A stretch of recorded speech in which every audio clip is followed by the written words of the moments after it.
মাত্র 2 মিনিটের মধ্যে অ্যাঙ্গেল প্যান্টের পায়ের মুহুরির ডিজাইন দেখাবো।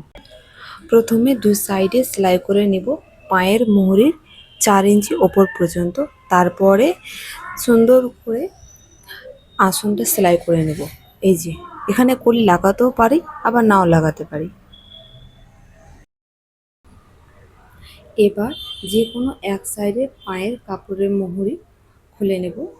তারপর 4 ইঞ্চি পর্যন্ত যেখানে কাটমার্ক দিয়েছিলাম সেখান পর্যন্ত হাফ ইঞ্চি উপরে রেখে সোজা করে সেলাই করে দেব।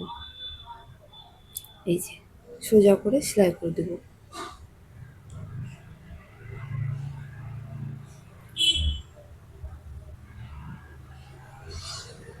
তারপর এই যে এতটুকু সোজা করে সেলাই করে দেব।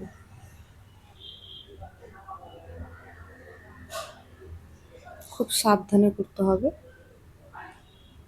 পরের সাইডটাও সেলাই করে দেব। এই যে হয়ে যাওয়ার পর ফাইনাল রেজাল্ট এই যে উল্টে দিয়ে একটু আয়রন করে দিলেই সুন্দরভাবে বসে যাবে। তারপর কাপড়টাকে উল্টে সোজা সেলাই করে দিতে হবে। একটা সেলাই করলেই যথেষ্ট।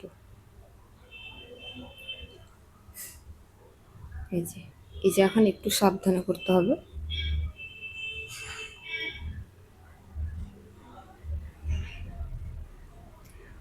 বলতে গেলে প্রথম ভিডিও বানাচ্ছি, এমনি শখকে বানাচ্ছি, জরুরি না যে বানাতেই হবে।